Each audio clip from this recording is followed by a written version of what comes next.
Maktabda o'qiyotgan chaqlarda men ikkala narsaga chin yuragimdan erisman edim. Birinchisi yozliq ta'til, ikkinchisi qishliq ta'til. Ta'til to'shishga oz qolgan siri xuddi Lindayu bahorning ketganiga echinib urgandek. Yo'riyo buvoy pulning ketganiga echinib yuragi siqilgandek beoramlik boshlanadi. U yili men to'liq 2-yilga chiqqan edim. Yig'ilib 2-kunila men qishliq ta'tilga yana qancha kun qolganligini hisoblagach, partaga beshimni qo'ygancha mugdab qopdiman. Partam doskaga eng yiroq bo'lgan bilan beshimga eng yaqin turadi. Hurmat degan ovoz bilan chala uyquchilikda o'rnimdan turdim-yu, turibla uyqum biraqli echilib ketdi. Men har bir guruhdagi bolalarga har bir hayronlik bilan sepsilib chiqdim. Men boshqa bir sinfda azaldan ko'rib boqmagan nimalar bilan birga o'tirman-ku. Voy mening kallam, biz tunugun ta'tildan yig'ilib ustungi qavatga ko'chib ketmadikmi? Mening bu vafodor putlarim 1 yildan beri ko'ngan yeriga yana kiryapti-da. Gerçi üzüm 1 yildan beri o'ltirgan partada o'ltirsammi, bir to'p otliqning orasida eshakda o'ltirib olgandek bearamsizlanishga boshladim. Yilimi yaxshi, bular to'liqsizni amdi fitirib, har yerlardan amdi yig'ilgan va tex to'liq tunishmagan bo'lg'achqa, yot birisining turibla o'zlari ketlib qolganligiga ancha hayron qilishmadi. Men keyin eshikdan chiqib ketishni planlab, xonimning do'skiga burilishini saqlab o'ltirdim. Lekin tex kitob tarqatilmagan bo'lg'achqa, u xonim chaqqama dars o'tish qo'shaqmada bo'lg'ay. Birinchi soatda o'zaro tunishib chiqish lozimligini o'ttirg'a qo'ydi. Bu mayli dedim ichimda. Men eng oxirda o'ltirgandan keyin menga kelgicha vaqtni to'shib qolar.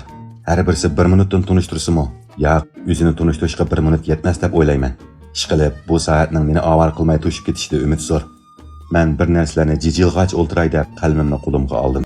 Ammo vaqt o'tkazishning buningdan yaxshi usullari bo'lishi mumkin. Masalan, natunish qizlarni ko'z tuyish degandek. Savoqdosh, siz o'rningizdan turib o'zingizni bir tunishtiring. Men eng orqadagi muhim jo'grafiyalik o'rnimdan foydalanib, oldidagi qizlarga nazar solib Savoqdosh, angladingizmi? Sizni da'vataman. Mavo sinfning o'g'illariga o'gal bo'pti, dedim men ichimda. Men bu sinfda o'qigan bo'lsam, menga dars emas, darsdan sirtqi faoliyatlarni xo'sh yoqmas bo'lib ketadi. Ey keyindagi bola, sizni da'vataman, nima yozyapsiz? Men bu chaqda bayamqi ko'ztishdan kelgan olmasdek tafakkur durdonlarimni qalamimning uchiga havola qilishni boshlagan edim. Maktab asli xuddi o'qituvchilarni taqsimlagandek chiroyli qizlarni har qaysi sinflarga taqsimlash kerak. Shunday qilganda o'g'illarning o'g'inish aktivchaligiga qilgan odillik bo'ladi. Men bu sinfda o'qigan bo'lsam, cho'qim biladigan narsamga qo'l ko'tarib avar bo'lmaydim. Yuqoriqilarni yezib bo'lib, keyniga yo'landim. Sizga men 3 qitim gap qilib bo'ldim. Faqat o'zingizni tunishtirganingiz yo'qmi nima? Men beshimni ko'tarib, oldimda turgan xonimning menga gap qilayotganligiga ishondim. Qanday bo'lib bu tunishtirish mendan boshlangan bo'lib qoldi.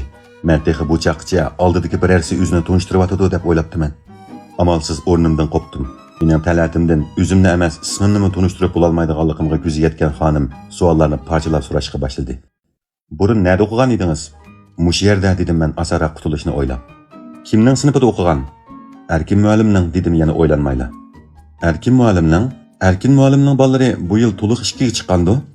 O gapining oxirini demayla ichiga yutib Meni to'liq 2-yilga chiqolmay yana mush yerda qolib qoldi deb o'ylagan bo'lsa kerak. O'zini tunishtirish faoliyatini biroq g'oyi litsiyasini so'zlashga o'zgartdi. U o'tmishning kelgusidan derak bermaydiganligini, mag'lubiyatning g'albining o'z onasi ekanligini, o'tmishdagi mag'lubiyatda emas, hozirning o'zida yashash to'g'risida bir muncha kapshidi. Oxiri litsiyasini mag'lubiyatdan sakrab chiqib ketishning o'zi birdan-bir g'alba deb oxirlashtirdi.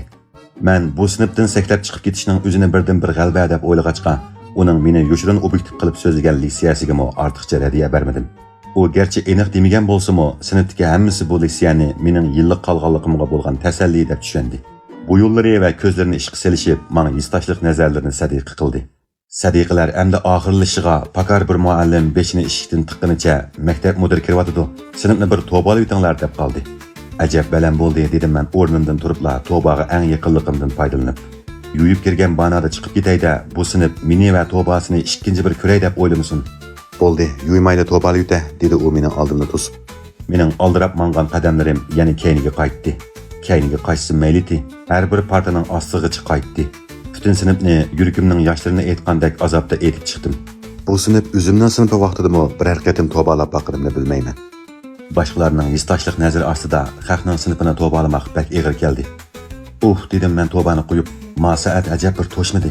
Tunishtirish tugagandan keyin hamda beshimni qo'yib bir yassam-g'o bo'lar. Hurmat degan ovoz bilan hamda qo'ygan beshim yana ko'tarilib, ballag'a ergishib o'rnimdan turdim. Maktab mudiri Helqi Paknakning hamrohligida eshikda g'olibona holatda o'tirishga ishorat qildi. Pakar muallimmi tizimlikni bir boshdan o'qib chiqqandan keyin ismi chiqmaganlar bormi dedi. Balalar, sening isming chiqmadi-ku degandek menga burilib qaradi. Ma ular nimandaq men bilan qoladigandu dedim men ularning qarashlaridan bezor bo'lib. Xonimmi, sizning chiqmadi ha degunicha menga yana bir qatim eslashlik qildi. Isming nima dedi Pakar muallim. Men ahvolning sal g'alaytiligini his qilib, xato kirib qolganligimni demoqchi bo'lib o'rnimdan turdim. Bo'lmasa ismim bu yerlarda qetilib yurib, yana ovarchilik bo'lmasin. Doklat muallim, men bu sinfda o'qimaydim. Sen o'qiyman deb o'qiydigan, o'qimayman deb o'qimaydigan ish bormi ekan? Sen bu sinfning nari yarmidi? Yo'q, men demoqchi, men bu sinfga xato kirib qoptiman. To'g'risi qaysi dedi u ta'rinib turib. Men asli to'liq 2 da o'qiydim. Undaqda bu yil to'liq 3 chiqdi, shundaqmi?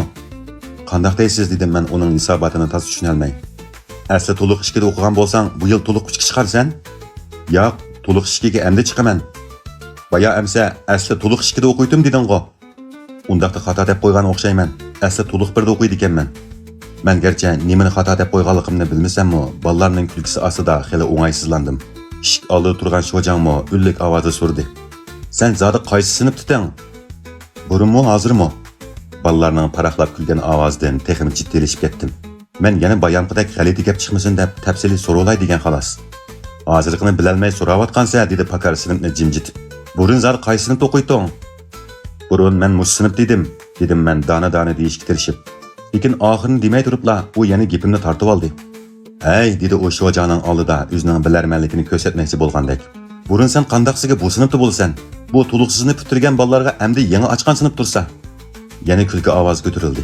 Bu kulkilardan zerikib sal ta'rimni turib aytdim. Mening demoqchi bo'lganim, men asli mush sinfda o'ltirib to'liq 1 da o'qiydim deyman. Ilimi shu mush sinfda o'ltirib to'liq 1 da o'qiyibsan-ku. Voy muallim, men to'liq 1 da o'qiyveramdim. Bu yil to'liq 2 ga chiqmamdim. Bu asli mundaq gap ekan dedi bayonqi xonim tushuntirib. Bu bola sinf qilib sal kolisidan o'tmay maktabdan norozi bo'layotgan o'xshaydi. Men maktabdan nima deb norozi bo'laman? Mening o'rganishim xeli yaxshi. Men bu sinfga xato kirib qoptiman deyman. Menga amsa dedi muallim meni agashtirib koridorga chiqib. Men endi sinfimga ketay deb turishimga u menga ta'lim xizmatini boshladi. Sen mening o'rganishim yaxshi deb bu sinfga xato kirib qoptiman desang qandaq bo'ladi? Uchiqli undaq desang bu sinfdagilarni tuvan ko'rgan bo'lmamsa? Qandaqsiga tuvan ko'rgan bo'laman dedim men yana tushuna olmay. Bu rassal tuvan numurliq bolalar yig'ilgan sinf. Sen bilgan bo'lsan kerak. Lekin undaq uchiqdan uchiq desang bo'lmaydi-da. Buning qandaq sinf bo'lishi bilan mening nima ko'rim dedim men ichimda. Bu yana nima deb yuriydi? Darsda asli xeli yaxshimi teng dedi sho'jang sukutni buzib. Yaxshi bo'lmasimi yomon emasdim. Azaldan sinf qilib boqmagandim. Men bu sinfga xato kirib qoptiman deyman. Voy bo'ldi, xato kirib qoptiman devermay, xato akirib qo'yibsan degina dedi Pakar muallim gapimni bo'lib. Undaq bo'lsa, avval sinfga akirib qo'yinglar dedi sho'jang bir sinfning oldida to'xtab. O'rganishi yaxshi bo'lsa, bu sinfda yetishib o'qib boqsin. Yetisholmasang bayon sinfga yana chiqib ketasan. Bu yana to'liq 1-yillikning sinfi-ku dedim men ko'zlarimga ishonmasdan u ochgan sinfning ishikidan o'zimni yonga tortib. Sho'jang seni bu yil tasarruf qilib qolgan o'xshaydi. Odatki sinfni yaratmay maktabdan norozi bo'lib yurmsin deb, eng yaxshi sinfga akirib qo'ysam yana nima deysan? Voy muallim dedim men ishni etishga tirishib. Bu yana xato bo'lib qoldi. Bunimi yaratmay xato kirib qoptiman desang, biroqla maktabga xato kelib qolgan bo'l. Uning qo'pollik bilan ishni yeb bitish bilan bir bo'longa berib o'ltirdim. Beshimni ko'tarib qizlarga qarashqimi xo'shaqmadi. Agar bu chaqda vaqt to'shmagan bo'lsa, men cho'qim yerilib birnim bo'lib qolatdim. Shuningdan e'tiboran u qavatning o'birni sig'may kirmaydigan bo'ldim.